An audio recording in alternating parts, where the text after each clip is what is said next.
you will copy the base, like here. You will subtract from 3, we subtract 3, and I get 0. What will be the answer? Which we know. From the very beginning, we knew the answer.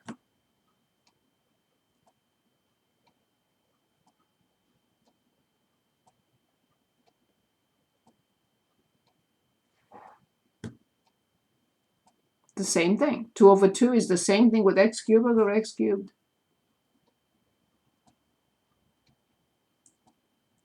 One to the 0th power? Which is still 1. Good.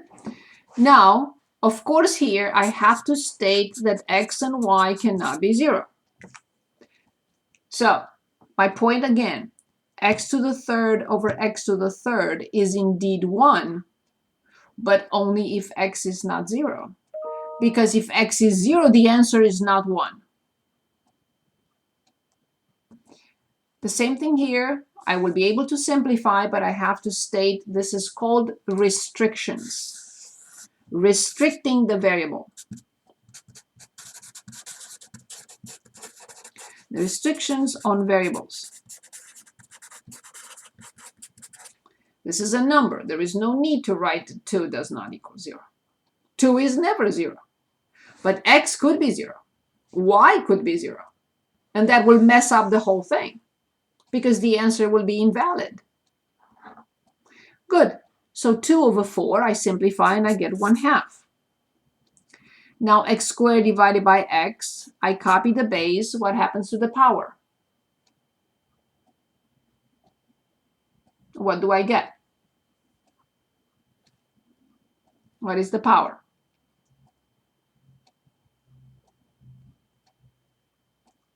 One. Indeed. Copy the base. Y to the third divided by y. What is the power? 2. Indeed. And this is final. But this is true only if x and y are not 0. If x and y, or either one or both, are 0, the answer is non-existent. Nothing. So this is important to state. Okay, final power rule, number 5. Negative exponents. A to negative n. This is a condensed way of presenting a fraction. This is not a negative number. It could be. But if the power is negative, it doesn't mean that the number is negative. It only presents a condensed form of this fraction. That's it. So if I have, like, for example, 2 to negative 3, I know that this is 1 over 2 to the third, which is 1 over 8.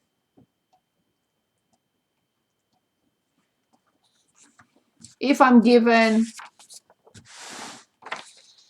x to negative 2, I know that this is a fraction that is 1 over x squared.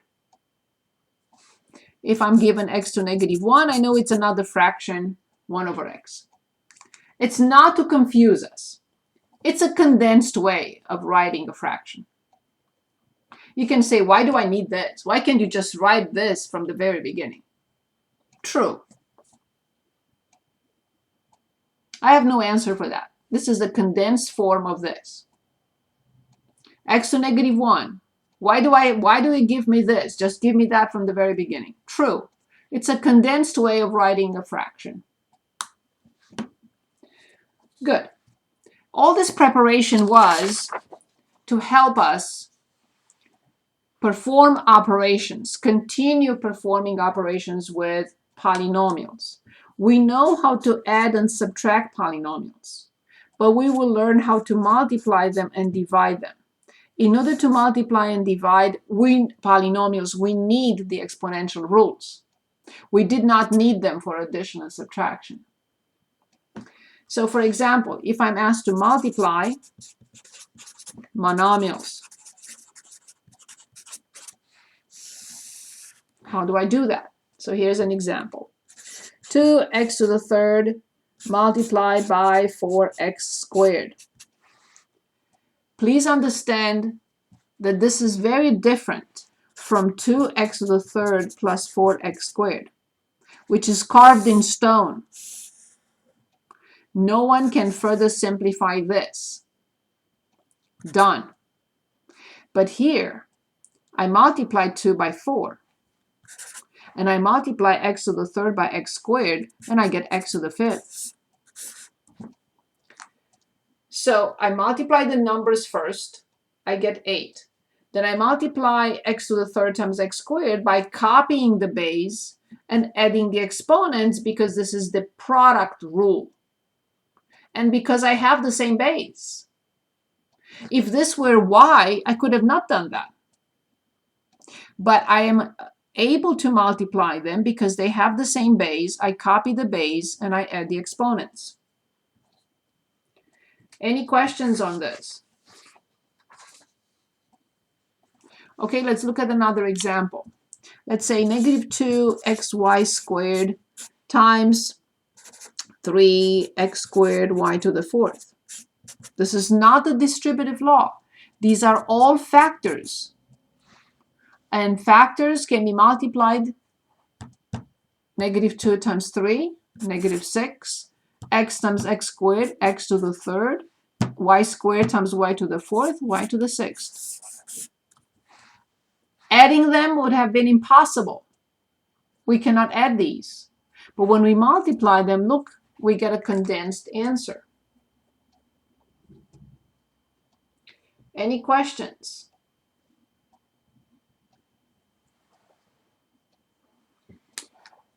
Let's multiply now a monomial times a binomial. Like 2x, x squared minus 3. Is this a monomial? Yes. Is this a binomial? Yes. Let's see how we multiply them. Let's think for a moment and see what we get.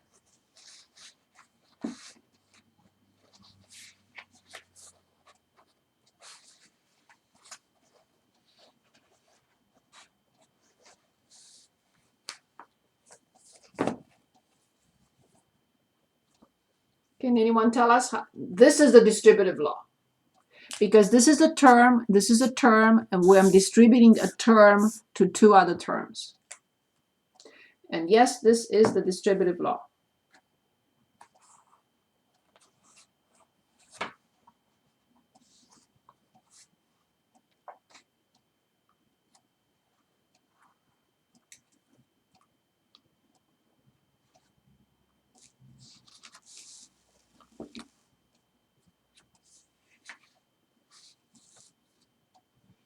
Can anyone distribute 2x to x squared and 2x to negative 3?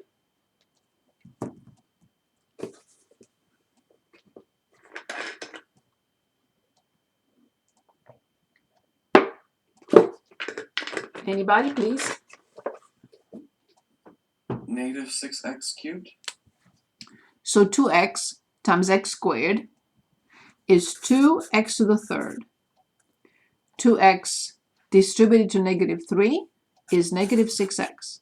And this is carved in stone. They are not like terms. We cannot touch them. The result is a binomial as expected. The degree is 3. It's in descending order already. The leading coefficient is 2. The leading term is 2x cubed. Sorry about that. And it's a binomial. Binomial, descending order, a leading term, 2x cubed, leading coefficient 2, degree 3. Do we understand this step before we look at another example?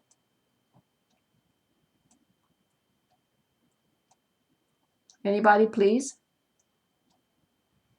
Do we need to look at another example?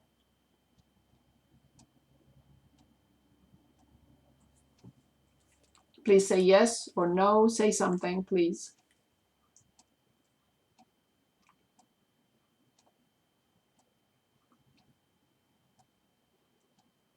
Okay, let's look at one more example. Let's say negative 3x squared times 4x minus 3.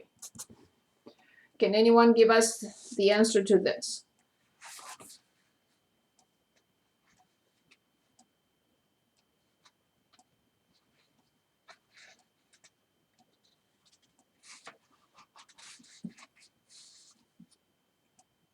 Negative 12x cubed Negative 12x cubed indeed. Negative 3 times 4 plus 9x plus squared. 9x squared. Excellent. This is it. We distributed this term or this monomial to the first term in the binomial and then to the second term in the binomial. The result is a binomial, but these are not like terms because this is power 3 and this is power 2. This is like volume and this is like area. I cannot add cubic inches to squared inches. Not possible. And this is it, carved in stone. Very good. Now let's multiply two binomials. So binomial times binomial. Here's an example. 2x minus 1 times 4x minus 3. Okay, what happens here is I take the first term in the first binomial and distribute it to both terms in the second binomial. And then I distribute the second term in the first binomial to both terms in the second one. 2x times 4x is 8. Copy the base, add the exponents. 8x squared. 2x times negative 3 is negative 6x. Negative 1 times 4x is negative 4x. Negative 1 times negative 3 is positive 3. Again, 2x times 4x is 8x squared. 2x times negative 3 is negative 6x. Negative 1 times 4x is negative 4x. Negative 1 times negative 3 is positive 3. I have to present it in descending order. I have to combine like terms. So I have 8x squared minus 10x and plus 3. And this is carved in stone. Now the result is a trinomial. Degree 2. Leading term 8x squared. Leading coefficient 8. Any questions?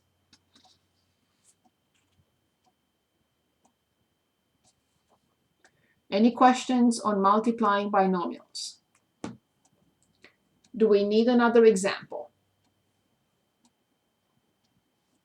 Please say something.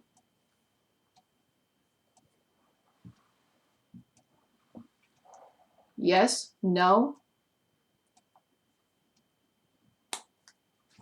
Okay, let's also look at one more.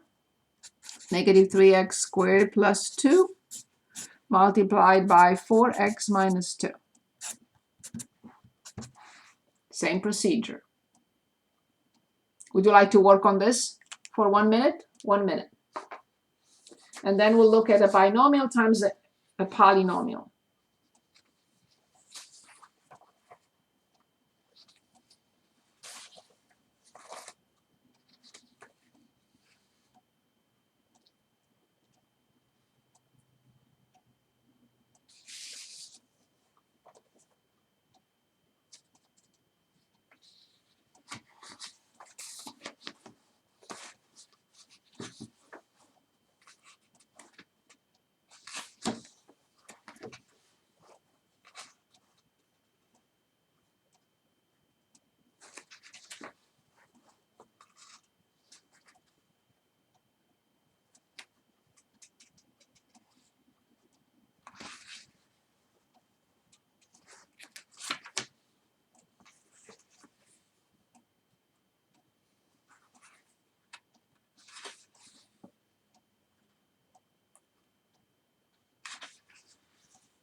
Can anyone help with this one?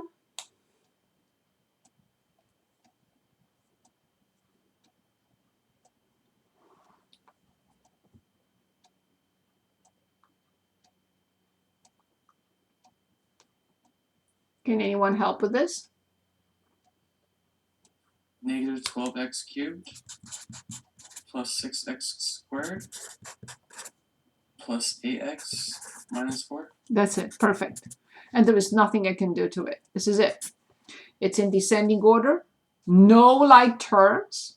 Degree 3, degree 2, degree 1, and degree 0. Not the power of 4, but degree 0. Degree 3, degree 2, degree 1, and degree 0. A leading term, negative 12x cubed, degree 3, leading coefficient, negative 12. Okay, finally, the last one, a binomial times a polynomial. Here's an example. X minus 2 times 4x to the 4th minus 3x squared minus 4x minus 7.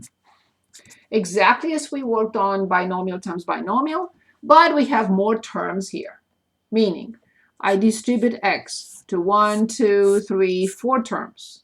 Then I distribute negative 2 to 1, 2, 3, 4 terms. Then I combine like terms, arrange in descending order, and that's it. So let's work on this for a minute. Carefully distribute x to 4 terms. Carefully distribute negative 2 to 4 terms, the same 4 terms. And then let's combine like terms.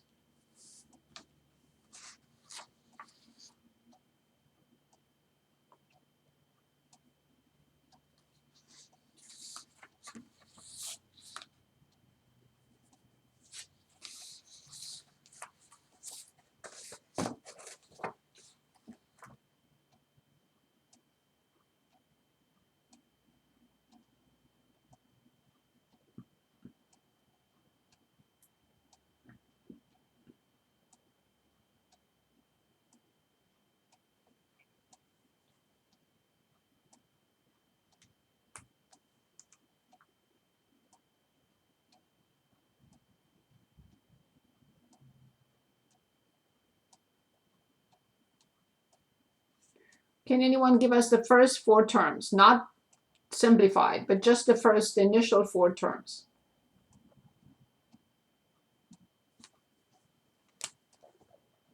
In other words, to the 5th power. Yes, 4x to the 5th. Minus 3x to the 3rd power. Yes.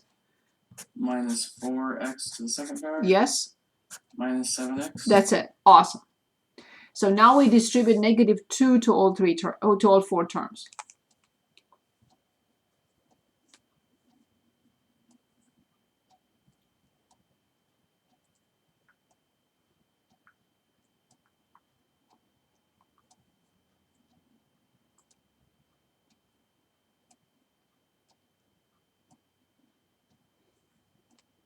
So when we distribute negative 2, what do we get?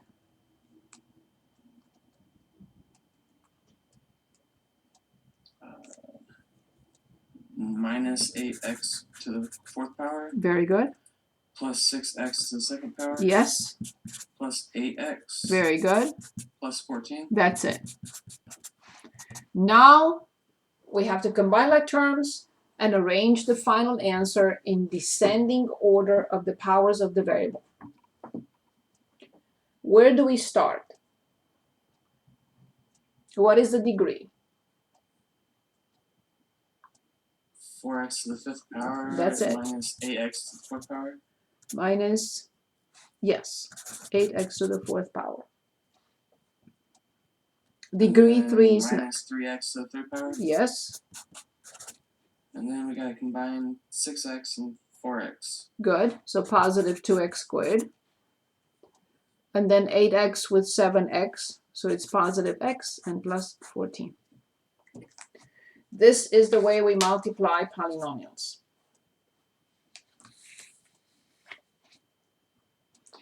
Anybody, any questions so far? Any questions? Okay. I just want to caution you that you will see one of the questions like this in Pearson. I totally disagree with it. It's missing parentheses. This is awful. So negative 2 times negative 2 is negative 2 to the third power.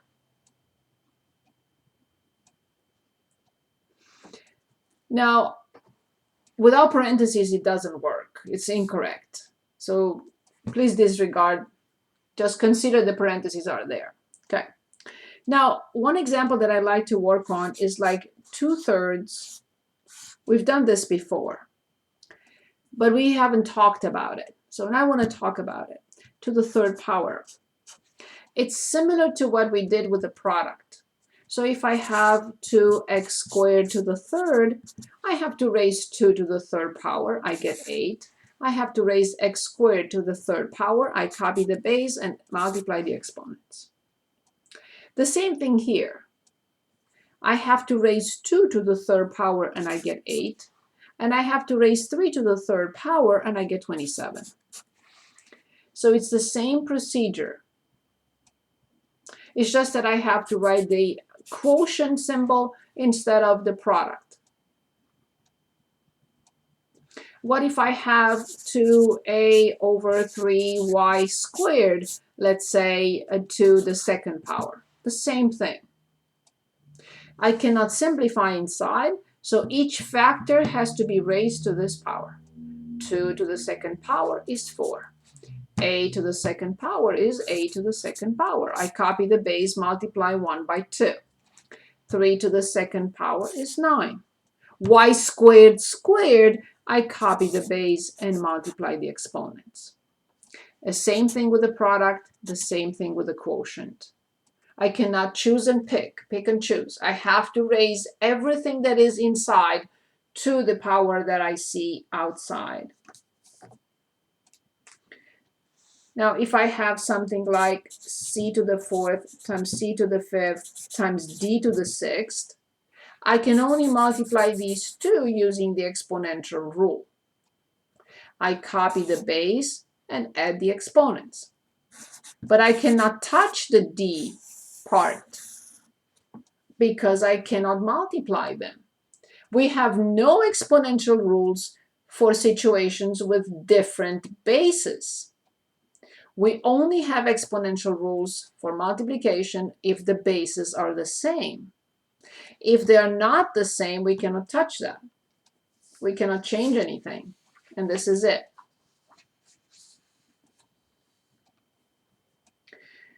I want to look at a situation like x plus 5x, x times 5x, negative x minus 5x, and negative x times negative 5x. So notice that the first situation is adding the same quantities. The second one is multiplying those quantities. The third one changed the rule on the first one by just putting minus minus. Negative x, negative 5x. This one is a product again of negative x and negative 5x. So let's work on these four situations. What will you say about the first situation? Then there you can say an apple plus 5 apples. You can. What do we get?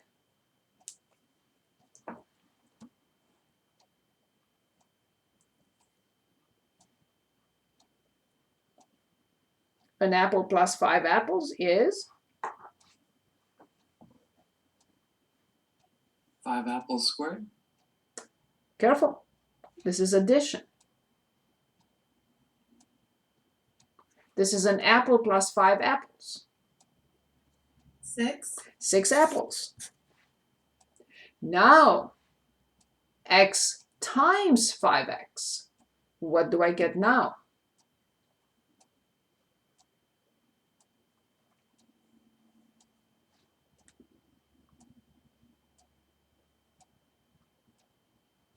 First, I have to multiply the numbers. 1 times 5, and then X. But we multiply. To the second power. Yes. Copy the base and add the exponents. Good. What about the third situation? I owe you $1 and I ask for 5 more. How much do I owe you now?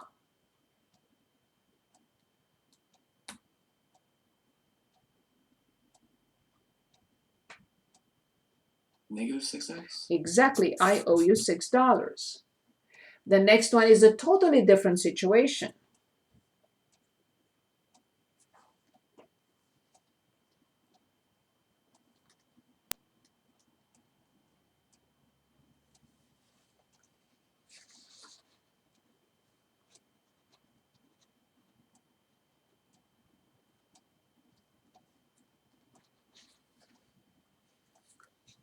What is the last one?